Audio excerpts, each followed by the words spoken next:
नमस्कार, आप सभी दर्शकों का बहुत बहुत स्वागत है। आप देख रहे हैं चर्चा द ट्रुथ। हरियाणा में विधानसभा चुनाव का ऐलान होते ही सभी दल चुनावी तैयारियों में जुट गए हैं और एक बहुत बड़ी डेवलपमेंट जो हुई है इन चुनाव को लेकर वो है विनेश फोगट और बजरंग पूनिया का कांग्रेस में शामिल हो जाना। और यही नहीं, कांग्रेस ने विनेश फोगट को जुलाना सीट से अपना कैंडिडेट भी चुना है और बजरंग पूनिया को संगठन में एक अहम जिम्मेदारी सौंप दी गई है। अब विनेश फोगट और बजरंग पूनिया के कांग्रेस में शामिल होने पर बीजेपी के नेता जो टिप्पणी कर रहे हैं वो ये टिप्पणी है कि महिला पहलवानों का जो दिल्ली में आंदोलन चल रहा था बीजेपी के सांसद बृजभूषण शरण सिंह के खिलाफ, और किस तरह से पॉक्सो एक्ट के तहत भी उनके खिलाफ मामला दर्ज हुआ था, लेकिन ये बाद में मामला वापस हो गया।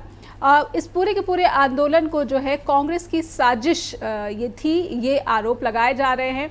अब बृजभूषण शरण सिंह ने कुछ ऐसी स्टेटमेंट भी दी है जिस पर आपत्ति भी आ गई है कांग्रेस की तरफ से, बजरंग पूनिया की तरफ से भी, कि जो देशभक्त होता है वो मेडल को लेकर इस तरह की टिप्पणी नहीं करेगा, जैसा कि बृजभूषण शरण सिंह ने टिप्पणी की है कि वो मेडल नहीं जीत पाए इसलिए मैं खुश हूँ। हमारे साथ हरियाणा बीजेपी से प्रवक्ता जुड़ चुकी है नेहा धवन, उनसे एक एक करके इन सभी सवालों को समझने की कोशिश करेंगे। बहुत बहुत स्वागत करती हूँ नेहा जी आपका चर्चा द ट्रुथ में।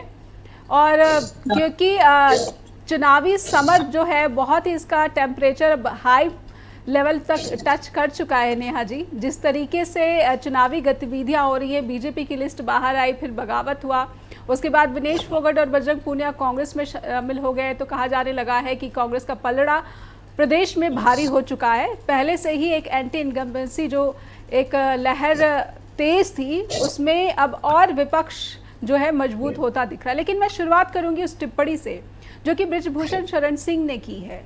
उन्होंने कहा है कि विनेश फोगट और बजरंग पूनिया कांग्रेस की साजिश के मोहरे थे। आपने भी एक टिप्पणी की है, मनोहर लाल को कोट किया है, हरियाणा के पूर्व मुख्यमंत्री को, कि वो भी कह चुके हैं कि ये कहीं ना कहीं एक साजिश थी।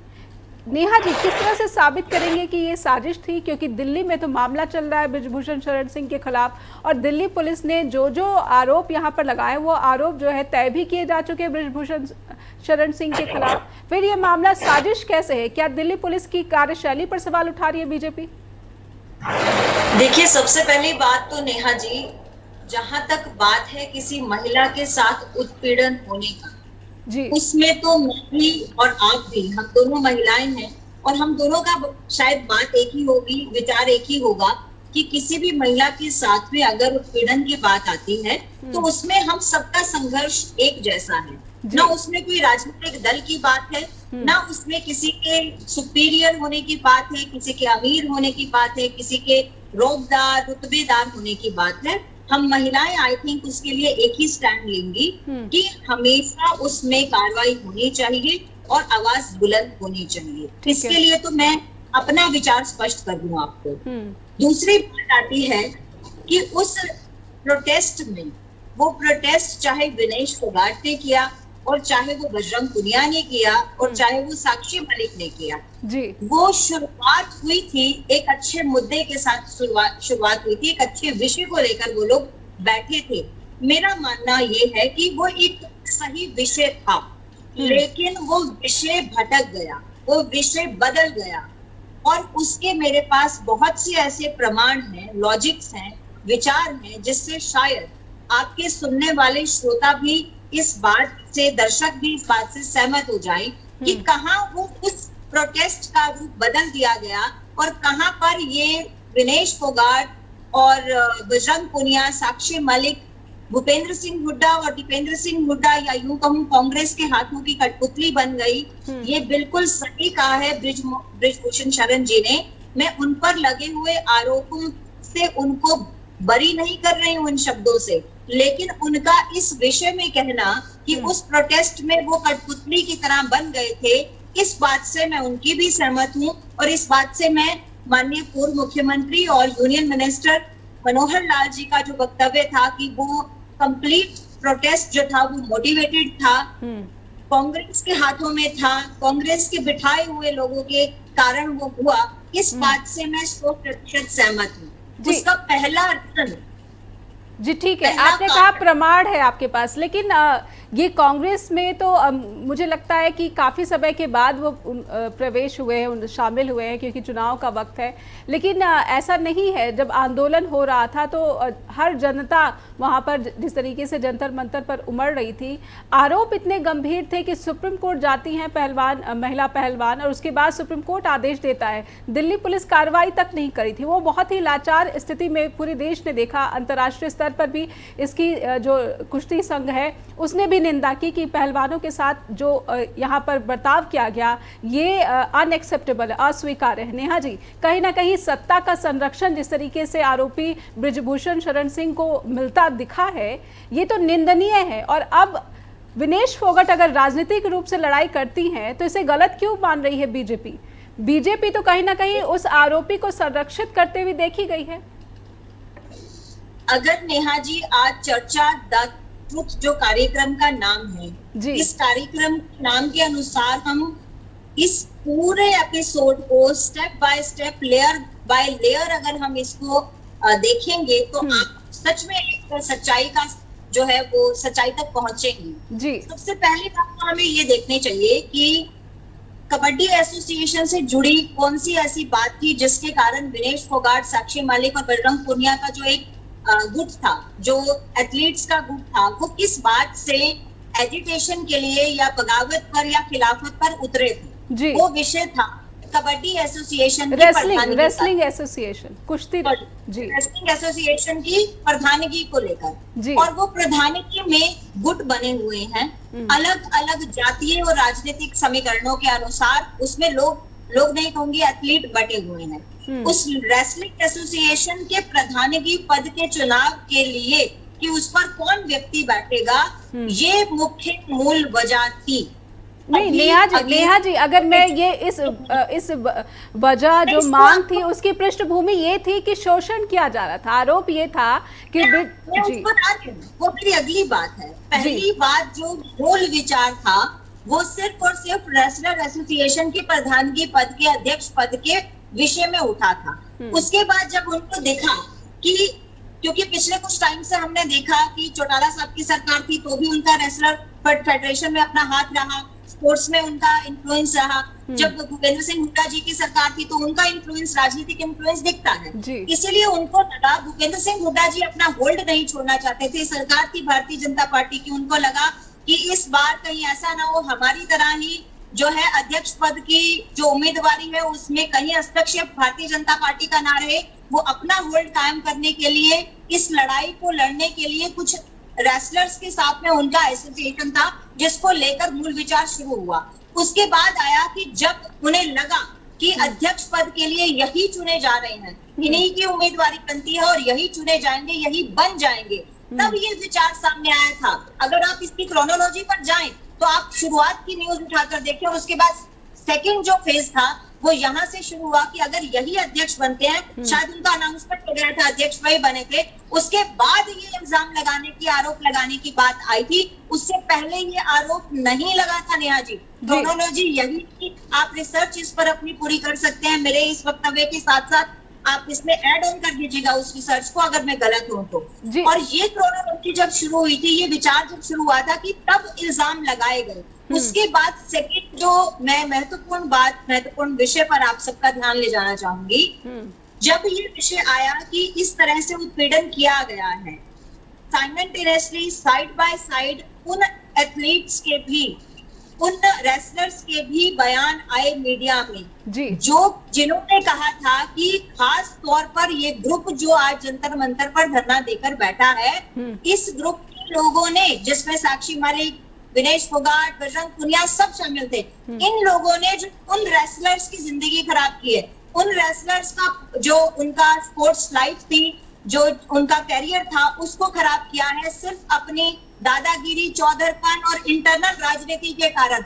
उन लोगों के बयान भी सामने आए थे और उन लोगों ने ये बात स्पष्ट तौर पर कह दी थी मीडिया में खुलकर कि ये सिर्फ और सिर्फ बहाना है, ये सिर्फ और सिर्फ एक आड़ है। ये मैं उन्हीं दिनों की बात ही बता रही हूँ। क्रोनोलॉजी के हिसाब से, ठीक है। और उसमें ऐसे रेसलर सामने आए थे जिन्होंने स्पेसिफिकली कास्ट के ऊपर भी बात की थी कि फेडरेशन के अंदर, रेसलर एसोसिएशन के अंदर इन लोगों की पुराने टाइम से इतनी धमाचौकड़ी चलती आ रही। आरोप दो तरफ है, आरोप दो हिस्से में कर, एक आरोप आप लगा रही हैं कि चौधर पना जो है ये अपने गुट को मजबूत करना चाहते थे, यही कोशिश, यही प्रयास था।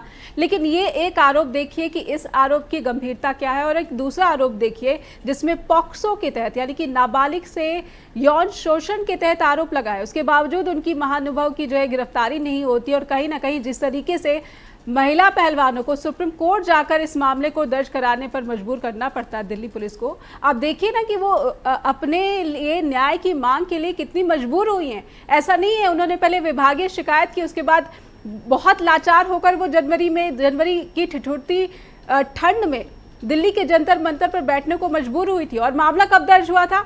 अप्रैल में जाके। नेहा जी, क्रोनोलॉजी में भी थोड़ा सा समझ रही हूँ कि जनवरी से शुरू हुआ जो आंदोलन था, अप्रैल में मुकदमा दर्ज किया जाता है। अगर देश में ऐसी स्थिति है महिला सुरक्षा को लेकर कि पहले तो अगर यौन उत्पीड़न, यौनाचार होता है तो महिलाएं खुलकर बोल भी नहीं पाती हैं, पुलिस थाने या फिर पुलिस के पास पहुंचकर शिकायत दर्ज कराने की हिम्मत बहुत कम कर पाती है। ऐसे में आप समझिए, उस क्रोनोलॉजी को समझिए, क्यों मजबूर हुई है महिला पहलवान। और अगर वो किसी पार्टी से उनको समर्थन मिल रहा था, क्योंकि विनेश फोगाट की अगर बात मैं कहूँ, जो स्टेटमेंट उन्होंने दिया है कि जब बुरा वक्त आता है उसी वक्त अपनों की पहचान होती है, अगर ये बुरा वक्त उनके लिए था और अगर कांग्रेस ने सपोर्ट कर दिया या फिर अन्य दलों ने सपोर्ट कर दिया, तो इसमें बीजेपी को राजनीति क्यों दिख रही है? समझती हूँ कि अगर ये राजनीति है जो लोगों के लिए है या फिर महिला की सुरक्षा से जुड़ी हुई है, तो इस राजनीति से परहेज क्यों होना चाहिए या फिर इसकी निंदा क्यों की जानी चाहिए? हमारे साथ हरियाणा की बीजेपी प्रवक्ता लगातार जुड़ी हुई है नेहा धवन जी। नेहा जी, बहुत बहुत फिर से स्वागत करूंगी ब्रेक के बाद आपका। और जिस क्रोनोलॉजी की बात आप कर रहे थे, अगर मैं जनवरी से अप्रैल तक के महीने में जिस तरीके से लगातार वो बेटियां बैठी रहीं और देश नहीं विदेशी मीडिया ने भी इसकी कवरेज की, कहीं ना कहीं शोषण तो हुआ जिसके सबूत दिल्ली पुलिस जुटा पाई और उस साक्ष्यों को जो है कोर्ट में पेश कर पाए और आरोप भी तय कर दिए गए हैं। इसके बाद इस मामले को इतना कम गंभीर क्यों माना जा रहा है और इससे क्यों ज़्यादा गंभीर माना जा रहा है कि विनेश फोगाट कांग्रेस में चली गई हैं क्योंकि चुनाव का वक्त और इसलिए इसकी निंदा की जानी चाहिए और इसमें कहीं ना कहीं कांग्रेस की ही साजिश थी, इसीलिए आंदोलन हुआ? नेहा जी,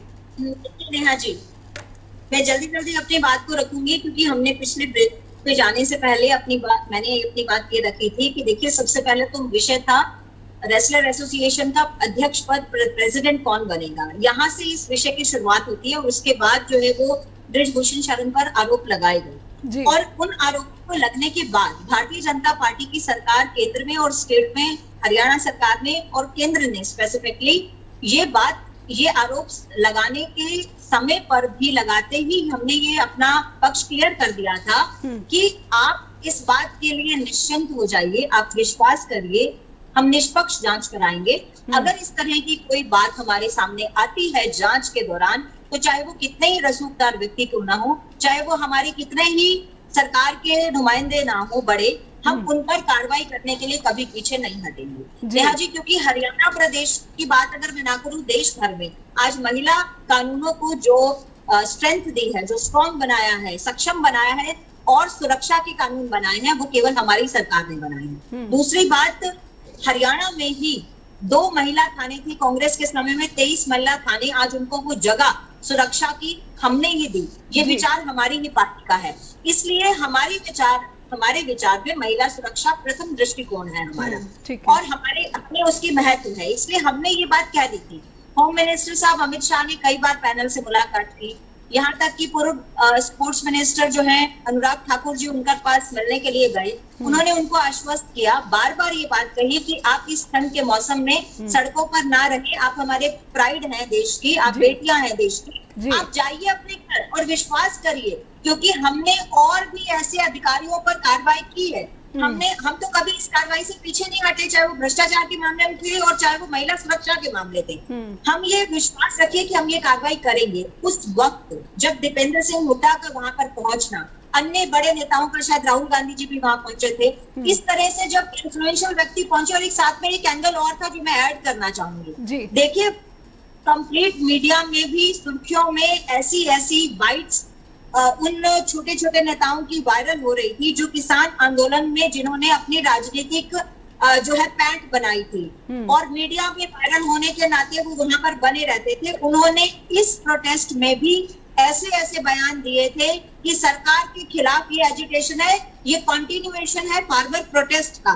ऐसी बहुत सारी वायरल वीडियोस आज भी उपलब्ध हैं इंटरनेट पर और आप भी उसको रिसर्च कर सकती हैं। मैं रिसर्च कर चुकी हूँ। ठीक है। ऐसी वीडियो सामने आती हैं तो वो ऐसा लगता है कि ये मोटिवेटेड है किसी एक पॉलिटिकल पार्टी से, विपक्ष से, ना कि इसके पीछे मैं ये नहीं कहूंगी कि उसका मूल विचार, उस प्रोटेस्ट का मूल विचार बेकार था, उस मूल विचार में दम नहीं था या उसके उस विचार के साथ महिलाओं को नहीं खड़ा होना चाहिए। बिल्कुल खड़ा होना चाहिए। शायद मैं भी उस प्रोटेस्ट में जाती अगर वो मोटिवेटेड और इन्फ्लुएंस नहीं होता विपक्ष के कारण, तो हमारी पार्टी की महिला नेत्रियां भी वहां पर बैठकर उनका साथ देती।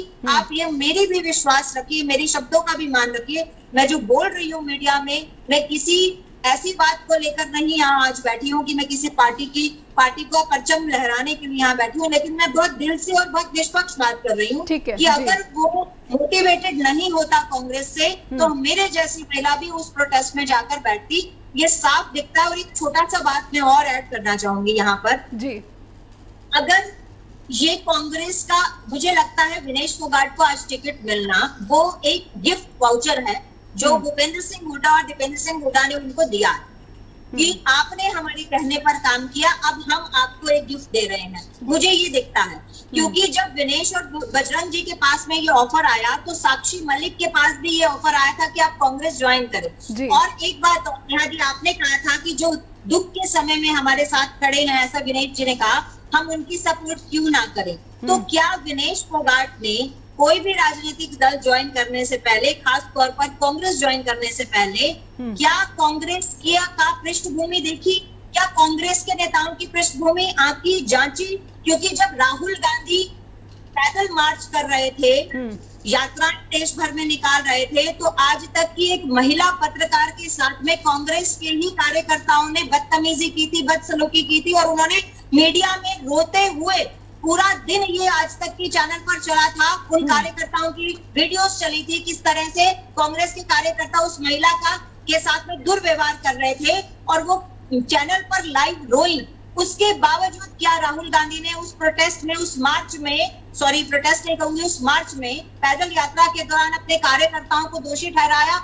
क्या विनेश फोगाट की जिम्मेदारी ये नहीं है कि अगर आप महिला सुरक्षा का परचम उठाना चाहती हैं, आवाज उठाना चाहती हैं, तो राजनीतिक दल ज्वाइन करने से पहले ऐसे कितने ही सिद्धारमैया जी की बात है या और कितने ऐसे नेता हैं जिनकी पृष्ठभूमि महिलाओं को उत्पीड़न करने वाली है। आप कहेंगी तो मैं शायद यहाँ पर 50 नेहा जी ऐसे 50 नाम जो हैं वो अलग अलग राजनीतिक दलों में जुड़े हुए हैं और अच्छे पदों पर जो है बने हुए हैं और बीजेपी इसमें सबसे अव्वल है। एक लिस्ट आई थी जब से ये अभया कांड हुआ पश्चिम बंगाल कोलकाता में, उसके बाद एक लिस्ट आई है एडीआर की, आप भी देख लीजिएगा। 151 कुल नाम है विधायक और सांसदों के और इसमें सबसे ज्यादा जो महिला अपराधों के जो है आरोपी है वो बीजेपी से संबंध रखते हैं, उनका सबसे ज्यादा संबंध है। चलिए उन मुद्दों पर ना जाकर सभी कांग्रेस के भी है नेहा जी।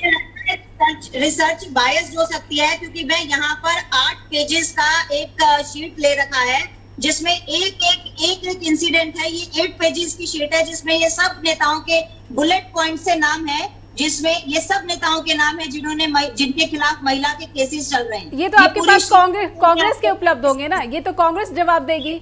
लेकिन आप 51 नामों से ज्यादा नाम है ये। बिल्कुल ये तो कांग्रेस इसका उत्तर देगी नेहा जी, ये उत्तर कांग्रेस देगी। और अब कांग्रेस में विनेश फोगाट जी चली गई हैं तो महिला सुरक्षा को लेकर उनसे भी सवाल किया जाएगा, उनको भी जवाब देना ही पड़ेगा क्योंकि अब वो राजनीति में एंट्री कर चुकी हैं।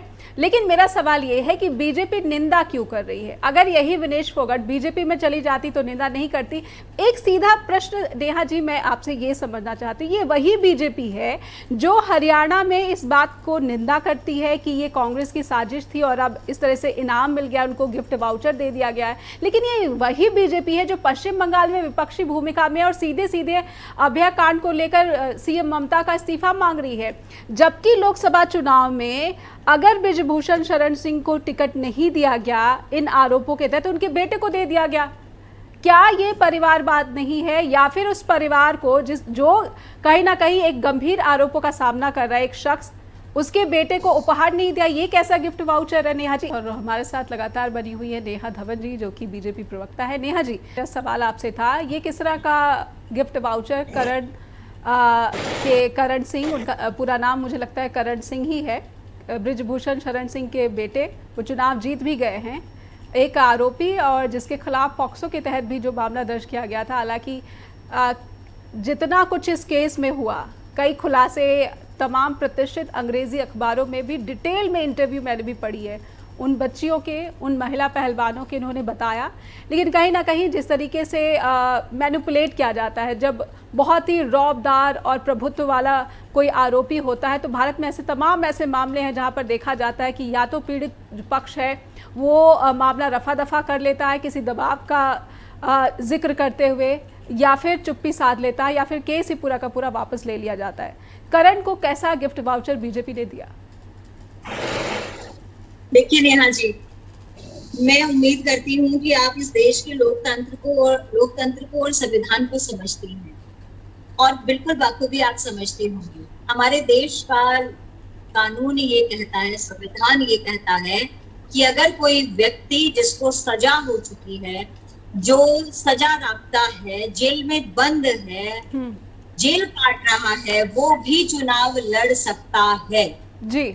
तो पर आरोप लगे हैं, आरोप तय हो चुके हैं, आरोप तय, फ्रेम, चार्जेस आर फ्रेम्ड जी। बिल्कुल बिल्कुल, लेकिन अभी कोर्ट का फैसला आना बाकी है, कोर्ट का फैसला आना अभी बाकी है, और अभी तो उसके ऊपर बहुत सारे गवाह पेश होंगे, बहुत सारी चीजें होंगी, अभी कोर्ट प्रोसीडिंग्स होंगी, बयान दर्ज होंगे, उसके बाद जो है कोर्ट जो है वो चार्जेस फ्रेम करता है, क्या चार्जेस फ्रेम करता है, ये विषय अभी पेंडिंग है। इसलिए पहले से ये अंदाजा लगा पाना कि क्या होने वाला है, और मैंने पहले अपनी जो बात की शुरुआत की थी कि जेल में बंद व्यक्ति जो अभी सजा काट रहे हैं वो भी चुनाव लड़ सकते हैं, तो ये तो उनका संवैधानिक अधिकार है। ठीक है, इस अधिकार नहीं, टिकट तो बीजेपी ने दिया ना, बीजेपी ने टिकट दिया नेहा जी।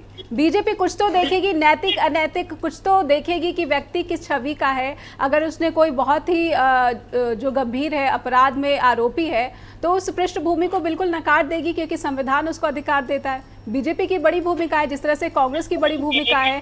कांग्रेस अगर देती है टिकट, तो कांग्रेस को भी देखना चाहिए कि कोई जो व्यक्ति है उसकी छवि दागदार तो नहीं है। ये पुरस्कार देने जैसा है। गिफ्ट वाउचर, आपने ही शब्द का इस्तेमाल किया जी। मैंने किया नेहा जी, और मेरे पास आपकी इस बात का भी बहुत अच्छा, आपको सेटिस्फाई करने वाला जवाब है। अगर मैं राजनीतिक, और ये जवाब नहीं मेरे मन की बात है, अगर मैं राजनीतिक व्यक्ति नहीं होती तो मैं बिल्कुल आपके तरह ही सोच और विचार की व्यक्ति होती, और मेरे जो सामाजिक आंकलन है या सामाजिक विचार है, उस पर ये बात खरी नहीं उतरती। लेकिन क्योंकि मैं एक राजनीतिक व्यक्ति हूँ, इसलिए मैं इस बात को बहुत बखूबी समझ सकती हूँ कि जब विपक्ष साम दाम दंड भेद कुछ भी अप्लाई करके, और राजनीतिक पार्टियों का केवल एक ही देखिए उद्देश्य होता है, इलेक्शन फाइट कर सरकार बनाना, और जो उनकी मूल विचारधारा के हिसाब से जन कल्याणकारी काम उन्हें करने हैं, उसको फलीभूत धरातल पर उतारना, चाहे वो कांग्रेस हो, बीजेपी हो, अन्य पार्टी। इसलिए हर पार्टी की तरह भारतीय जनता पार्टी राजनीतिक दल की भी यही जिम्मेदारी बनती है कि वो चुनाव फाइट करे और सरकार बनाए, वो सीट जीते। और उस सीट को जीतने के लिए अगर एक परिवार ने काम किया है और उस परिवार के एक सदस्य पर इस तरह से कुछ आरोपित हुआ है, तो अन्य सदस्य को टिकट देना, एक राजनीतिक व्यक्ति होने के नाते मुझे इस बात में कोई गलत बात नहीं दिखती, क्योंकि उस व्यक्ति का, जो उनके बेटे हैं, उनका वो संवैधानिक हक है, वो लड़ सकते हैं। नेहा जी, यहाँ पे परिवारवाद नहीं है। मेरी बात होने दीजिए, मेरी बात होने दीजिए नेहा जी। उनके फादर साहब के किसी भी एक्ट की वजह से क्या हमें उनके बेटे के सभी राइट्स को क्वेश्चन मार्क कर देना चाहिए? क्या हमें उनको दूर कर देना चाहिए? ये बात हमारे लोकतांत्रिक देश में जायज नहीं है। इसलिए मैं एक बात कहूंगी कि आप इस बात को इस ढंग से नहीं तोलें, क्योंकि आप एक जर्नलिस्ट हैं, आप लोगों की नुमाइंदगी ज्यादा करती हैं, आप चौथे स्तंभ की तरह काम करती हैं, लेकिन फिर भी एक राजनीतिक व्यक्ति होने के नाते मैं इसका नेहा जी, मैं आपकी बात बिल्कुल समझ रही हूँ नेहा जी, लेकिन मुझे आपत्ति इस बात पर है कि बीजेपी का जो चरित्र है वो दूसरे मामलों में अलग दिखता है। यहीं पे हरियाणा के चुनाव की बात कर लीजिए आप हुड्डा के जो सुपुत्र हैं दीपेंद्र हुड्डा, उनको लेकर जो नारे चल रहे हैं, बीजेपी की रैलियों में चल रहे हैं, या फिर बीजेपी के नेता और प्रवक्ता कह रहे हैं कि एक ही सपना है कि बेटे को मुख्यमंत्री बना देना है, और वो नारा मुझे लगता है कि आपको भी पता होगा कि हरियाणवी नारा है वो। तो कहीं ना कहीं जब यही बात कांग्रेस के लिए आप आरोपों के तहत करती हैं, और फिर जब बात यूपी की आ जाती है तो वहाँ पे परिवारवाद नहीं होता, वहाँ पर उनकी योग्यता और संवैधानिक अधिकार हो जाता है, फिर दीपेंद्र हुड्डा की मुखालफत क्यों नेहा जी? देखिए, मैं आपने एक पीछे भी एक बात कही थी जिसपे मैं छोड़ गई आपको उसका आंसर करना। मुझे अब वो बहुत इंपॉर्टेंट विषय था लेकिन जहन से निकल गया, लेकिन मैं आपको इस बात का भी जवाब दे रही हूँ जी। कैसे कैसे वाक्य जो है वो एज नरेटिव राजनीतिक क्षेत्र में चुनाव के दौरान फैलते हैं। भारतीय जनता पार्टी अपने चरित्र से कभी नहीं गिरती नेहा जी। ऐसी बहुत से एग्जाम्पल, सैकड़ों एग्जाम्पल मेरे पास में है, और जो लोग भारतीय जनता पार्टी को जानते हैं वो ये बात समझते भी हैं। राहुल गांधी जी को पप्पू भारतीय जनता पार्टी ने नहीं ठहराया था। राहुल गांधी जी को पप्पू जो है वो कांग्रेस के ही बड़े नेता ने सबसे पहली बार उनके लिए पप्पू शब्द इस्तेमाल किया था, और बाद में एक और सज्जन ने इस्तेमाल किया था, बाद में एक और सज्जन ने कांग्रेस के ही इस्तेमाल किया था, उसके बाद ही प्रचलन में आया था। दूसरी बात, कंगना जी के लिए आजकल जो कांग्रेस के प्रवक्ता या कांग्रेस के बड़े नेता, छोटे नेता जो आजकल मीडिया में कह रहे हैं और साथ में इस तरह से कोट करते हैं, इस तरह से करके कोट करते हैं जो मोदी जी की करीबी हैं, इससे आप क्या समझते हैं? स्मृति ईरानी जी के लिए जिन शब्दों का इस्तेमाल पिछले चुनाव के समय में किया गया, लेकिन भारतीय जनता पार्टी अपने इस कैरेक्टर से कभी डिगी नहीं है आज तक। कांग्रेस तो साम दाम दंड भेद कुछ भी अप्लाई कर सकती है, और बहुत से नैरेटिव कांग्रेस ही सेट करती है, जिसके जवाब में जो बापू बेटा की राजनीति सेट करने चले हैं, जो ये वाक्य हमारे तरफ से जो बोला जा रहा है, आपने किसी के मुंह से सुना होगा, चाहे मुख्यमंत्री जी के मुंह से सुना होगा, लेकिन बापू बेटा की राजनीति सेट करने में कोई नेगेटिव काम नहीं, कोई गाली गलौज नहीं है। वो फादर और पुत्र हैं, वो पिता पुत्र हैं, और हरियाणवी में बापू बेटा कहते हैं, ये सत्य है। और क्या एक पिता होने के नाते भूपेंद्र सिंह हुड्डा जी की मूल सोच, थॉट प्रोसेस यही नहीं है कि उनके बेटे की राजनीति सेट हो जाए? इसमें सच्चाई है, इसमें झूठ नहीं है। दूसरी बात, मैंने वही बताया कि नैरेटिव सेट करने के लिए कुछ भी मुंह में आया हम नहीं बोलते हैं, हम हमेशा अपने कैरेक्टर पर रहते हैं। भारतीय जनता पार्टी का प्रवक्ता और बड़े नेता इस बात पर टिके रहते हैं, और यहीं से ही हमारा कल्चर नीचे तक जाता है, हमारे आम कार्यकर्ताओं के पास भी जाता है, और वो इसे फॉलो करते हैं। ठीक है। और जी नेहा जी, आप ऐड कर लीजिए। एक सवाल मेरे मन में और है, ये भी बहुत ही गंभीर सवाल है, राम रहीम से जुड़ा हुआ ये सवाल है। बहुत ही गंभीर आरोप नहीं बल्कि दोषी, मामले के दोषी, उनको बार बार पैरोल दिया जाना, और अब तो वो जेलर जिन्होंने उनको बार बार पैरोल की सुविधा दी, मंजूर की पैरोल, उनको भी बीजेपी ने टिकट दे दिया है। क्या बीजेपी संगठन के पास नेता कार्यकर्ताओं की इतनी कमी है कि इस तरीके से गिफ्ट वाउचर, आप ही के शब्द का इस्तेमाल कर रही हूँ मैं, इस तरह से गिफ्ट वाउचर जेलर को दे रहे हैं? पश्चिम बंगाल में चले जाइए, वहाँ पे जज को दे देते हैं। क्या संगठन में, जो संगठन से जुड़े विचारधारा की आप बात करते हैं, उस विचारधारा के लिए दिन रात संघर्ष और मेहनत कर रहे लोगों पर भरोसा ना जताकर, उनको गिफ्ट वाउचर ना देकर, ऐसे जजों और जेलरों को अगर गिफ्ट वाउचर देंगे तो पार्टी की छवि से कहीं समझौता नहीं हो रहा है? नेहा जी, इस सवाल का जवाब और उसके पहले आप जो बोलना चाहती थी वो भी जरूर ऐड कीजिएगा। तो लगातार हम बात कर रहे हैं, चर्चा कर रहे हैं नेहा जी से, नेहा धवन जी जो कि बीजेपी की प्रवक्ता हैं, और क्योंकि हरियाणा के चुनाव हैं और इसमें बहुत सारी बातें ऐसी हो रही हैं, वो जो सीधे सीधे महिला सुरक्षा से भी जुड़ा गंभीर मसला है, और अन्य बातें भी हैं जिस पर नेहा जी ने बेबाकी से अपनी बात रखी है, पार्टी का जो पक्ष है वो रखा है। नेहा जी, ब्रेक पर जाने से पहले मेरा एक सवाल राम रहीम से जुड़ा हुआ, और उसके पहले जो भी आप बात यहाँ पर ऐड करना चाहती थी। नेहा जी, मैं सीधा आपकी बात पर ही आती हूँ। आपने कहा कि जो भी जज हैं या कोई पुलिस कर्मी है, पुलिस अधीक्षक है, उनको हमने टिकट दे दी। मैं आपसे एक बात पूछना चाहूंगी कि भाजपा के कार्यकर्ता और भाजपा के समर्थक भाजपा को आज सरकार में लाने में किनका हाथ है? दोनों का हाथ है, कार्यकर्ता भी और समर्थक भी। समर्थक वो जो उन्हें वोट डालते हैं और कार्यकर्ता वो जो दिन रात पार्टी के लिए काम करते हैं, उसका परचम समर्थकों से ज्यादा उठाते हैं। और समर्थक भी 24 घंटे अपने जो राजनीतिक विचार है उसको कहीं ना कहीं मल्टीप्लाई करते रहते हैं, चर्चा में विषय लाते रहते हैं। इसलिए पहली बात तो ये, जितने भी सरकारी अधिकारी हैं, जो सरकारी अधिकारी हैं वो किसी ना किसी राजनीतिक दल के साथ तो जुड़े ही रहते हैं, क्योंकि वोट डालते हैं। तो जिस दिन वोट अपने डालते होंगे वो अपनी इच्छा अनुसार, अपनी विचारधारा के अनुसार एक चयन करते हैं राजनीतिक दल का साथ देने के लिए। तो ऐसा नहीं हम कह सकते कि कोई भी अधिकारी किसी भी दल का समर्थक नहीं हो सकता है। वो समर्थक हो सकता है, कार्यकर्ता नहीं हो सकता। लेकिन जब वो सेवानिवृत्त होता है उस पद से, उसके बाद वो उसका अपना पॉलिटिकल राइट भी है और उसका as citizen of India right भी है कि वो किसी पर्टिकुलर पार्टी का कार्यकर्ता बन सकता है। अगर वो तब बनना चाहता है तो आप उसको क्या आकेंगे?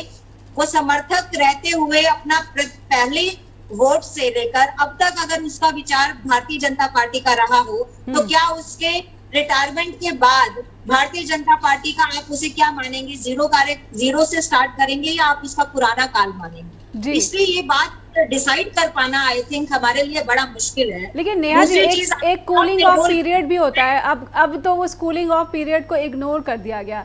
जब इस तरह के बड़े और गंभीर पद होते हैं, जैसे जेलर का मान लीजिए, जजों का मान लीजिए, कूलिंग ऑफ पीरियड पहले हुआ करता था कि आप इस समय से पहले किसी भी राजनीतिक दल में प्रवेश नहीं कर सकते और चुनाव तो कतई नहीं लड़ सकते। नेहा जी, कहीं ना कहीं इन विचारधाराओं को या समर्थकों को सीधे सीधे उनके सरकार से जुड़े रहने के समय जो भी फैसले लिए होते हैं, यानी कि एक जज ने जो फैसला लिया हो उसको भी आका जाने लगता है, उसकी समीक्षा होने लगती है या फिर उस पर आरोप जो है वो लगने शुरू हो जाते हैं। इसी तरह से इन जेलर महाशय की जो भूमिका है उस पर भी बार बार यही सवाल किए जा रहे हैं कि उन्होंने ही पैरोल जो है बार बार मंजूर की और अब इस तरह से गिफ्ट वाउचर मिल रहा है। नेहा जी, उन सवालों को कैसे आप जो है उससे बच सकती है? वो सवाल तो आपके सामने आएंगे ही।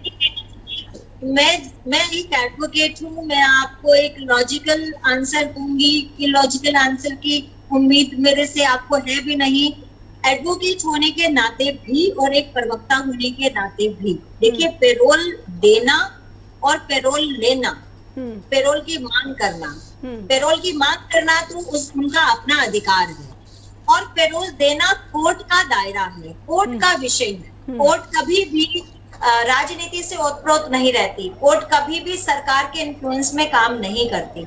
ये उनके पास जो तथ्य होते हैं, किस ग्राउंड पे उन्होंने पेरोल मांगा है, उस ग्राउंड पे कोर्ट जज जो है वो दे सकता है, नहीं दे सकता, कोर्ट रिजेक्ट करेगा या देगा, ये उनका अपना स्वतंत्र डिसीजन है, स्वतंत्र विचार है, और इस पर हमारी सरकार का कोई हस्तक्षेप नहीं मानना चाहिए किसी को भी। इसलिए पेरोल को हमारी सरकार के साथ में कंपेयर करना बिल्कुल इलॉजिकल बात है। अगर आप करते हैं, जो भी व्यक्ति करेगा, तो या तो वो कोर्ट के अस्तित्व को नकारता है, या फिर वो भारतीय लोकतंत्र को नकारता है, या फिर वो भारतीय संविधान को नकारता है, क्योंकि हमारे लोकतंत्र के हिसाब से कोर्ट एक इंडिपेंडेंट इंस्टीट्यूशन है जो कि गवर्न की जाती है कोर्ट के कानून के, संविधान के द्वारा, ना कि सरकार के द्वारा, ना कि गवर्नमेंट के द्वारा। इसलिए भावनात्मक होकर चर्चा में बहुत सारे विषय तो चलते हैं, लेकिन उन विषयों का आधार, उन विषयों की नींव बहुत कमजोर होती है। इसलिए ऐसे जो नैरेटिव विपक्ष सेट करने की कोशिश करता है वो निराधार हो जाते हैं, क्योंकि उनकी आधार बिल्कुल कमजोर होता है। नेहा जी, आपने सही बात कही कि ये सब जो है न्यायिक फैसले होते हैं और जो जेलर की जो ड्यूटी होती है कहीं ना कहीं, लेकिन हमने बहुत ही अपने न्यायपालिका में देखा है, आप क्योंकि एक एडवोकेट भी है तो आप समझती होगी, न्याय जो है, न्याय क्या कम प्रभाव वाले, कम जो रौबदार लोग हैं उनको मिल पाता है। इसी तरह का पैरोल आप देखती हैं कि अन्य मामलों में भी दिया गया। एक मामला मुझे मेरे सामने आप रखिए, जैसा कि राम रहीम को दिया गया है पैरोल, और मुझे लगता है कि शायद वो दिन भी भारत में आप भी देखेंगी, मैं भी देखूंगी कि इसी मामले पर जो है सुप्रीम कोर्ट स्वयं संज्ञान ले सकता है। इतना पैरोल जिस मामले में सजा काट रहे हैं वो, उनको बार बार पैरोल दी जा रही है। सवाल तो उठेंगे ही नेहा जी कि ये वही न्यायपालिका है जो किसी को जमानत भी नहीं देती। जमानत के लिए 2.5 साल जो है जेल में बंदा जो है, जो भी आरोपी है वो गुजार देता है, और ये वही न्यायपालिका है जो बार बार जो है किसी ऐसे रेपिस्ट को बार बार पैरोल दी जा रही है। यहाँ पर भी महिला सुरक्षा से जुड़ा हुआ ये गंभीर मसला है नेहा जी। देखिए, मैं आपको बताऊं, ये बहुत ही पेचीदा सवाल है आपका, और इस इतनी पेचीदगी है इसमें क्योंकि इसके लिए मुझे कम से कम यहाँ पर आपको बहुत सारी धाराओं का जिक्र करना पड़ेगा और उनकी एक्सप्लेनेशन यहाँ रीड करनी पड़ जाएंगी। इसलिए मैं मोटा मोटा रो लैंग्वेज में, जो कि हर इंसान इसको समझ सकता है, उस लैंग्वेज में पेरोल के बहुत सारे पॉइंट होते हैं, बहुत सारे आधार होते हैं जिस पर पेरोल दी जाती है। ऐसा एग्जाम्पल शायद आपको मल्टीपल टाइम्स इंडियन कॉन्स्टिट्यूशन में दिखेगा, कोर्ट के सिनेरियो में दिखेगा, बहुत लोगों को ऐसे पेरोल दी जाती है। यहाँ पर पहले मैं इसको एक्सप्लेन करने के बाद आपकी उस बात पर आऊंगी कि गरीब व्यक्तियों को या ऐसे व्यक्तियों को जो कि जिनका थोड़ा सामाजिक आधार कम है, उनको निष्पक्ष इस तरह का फेयर ट्रायल या फिर इस तरह की जो है सहूलियत, जेल से छुट्टी, पैरोल बार बार मिलती है। जी देखिए, पैरोल का मामला जो है वो बहुत अलग सिनेरियो होता है। उसके लिए हेल्थ इश्यूज भी हो सकते हैं, उसके लिए एज भी होता है, उसके लिए आपका जेल के अंदर का कंडक्ट भी देखा जाता है, उसके लिए आपका सोशल स्टेटस क्या है वो भी देखा जाता है, क्योंकि वो एक धार्मिक इंस्टीट्यूशन के साथ भी जुड़े हैं और उनके बहुत सारे श्रद्धालु हैं। वो जेल से ही अपने कई बार प्रवचन भी करते देखे गए हैं, तो और उनका कंडक्ट जो है वो अच्छा रहा है। इस तरह की बहुत सारी चीजें मिली जुली होती हैं। उनके घर में कोई ओकेजन है या कोई शादी ब्याह का मामला है, कोई कानूनी और मामला है, इस तरह की बहुत सारी चीजें पेरोल में बहुत सारे पॉइंट होते हैं। मुझे ये तो नहीं मालूम कि उनको कौन सी पेरोल किस पॉइंट पर मिली थी, इसलिए वो चर्चा बहुत लंबी हो जाएगी। तो इसलिए इस पर तो मुझे लगता है कि ज्यादा सही इतना चिंतन और मंथन पॉलिटिकली वैसे तो किया जा सकता है, लेकिन कानूनी तौर पर इस पर चिंतन नहीं बनता है। दूसरी चीज मैंने आपने कहा कि भारतीय कानून व्यवस्था के अंदर जो गरीब हैं, जो दबे कुचले हैं, उनको जस्टिस नहीं मिल पाता है। इसका सिर्फ एक ही मेजर कारण नेहा जी मुझे नजर आता है, जस्टिस मिलता है लेकिन डिले है। पहली ये समस्या है डिले होना। दूसरी जो सबसे बड़ी समस्या है वो है हमारे देश के कानून का इतना लेंथी और इतना कॉम्प्लिकेटेड होना कि वो आम लोगों के पहुंच से बाहर है। आम लोगों को अपने अधिकारों और अपने कानूनों का पता ही नहीं है। और हमारे देश में गरीबी और हमारे देश में शिक्षा की इतनी कमी है। बहुत सारे ऐसे स्तर पर लोग हैं जो बच्चे पढ़ने ही स्कूल में नहीं जाते हैं, जिनकी शिक्षा का स्तर हम बढ़ा नहीं पाए, उनको कानून समझने में बहुत मुश्किलात होती है। तो बहुत आखिर तक कानून के बारे में ज्ञान पहुंच पाना, अवेयरनेस पहुंच पाना ना होने की कमी की वजह से इस तरह की दिक्कतें आती हैं। क्योंकि तब जिस व्यक्ति को अपने कानून और अधिकारों का पता होगा, वही व्यक्ति ही अपने कानून और अधिकारों का सही इस्तेमाल भी कर पाएगा। बिल्कुल। इसलिए समय समय पर कोर्ट की तरफ से भी बहुत सारे ऐसे जो है अवेयरनेस कैंप लगाए जाते हैं, पुलिस विभाग की तरफ से भी लगाए जाते हैं, लेकिन उनको अभी और कारगर करने के लिए सरकार को भी काम करना होगा, चाहे वो मेरी सरकार हो, चाहे वो अन्य सरकारें हो। और साथ साथ इसमें हमें और ऐसे जो एनजीओज हैं उनको भी आगे आना होगा, समाज सेवियों को भी आगे आना होगा, और इस पर भी काम की बहुत आवश्यकता है।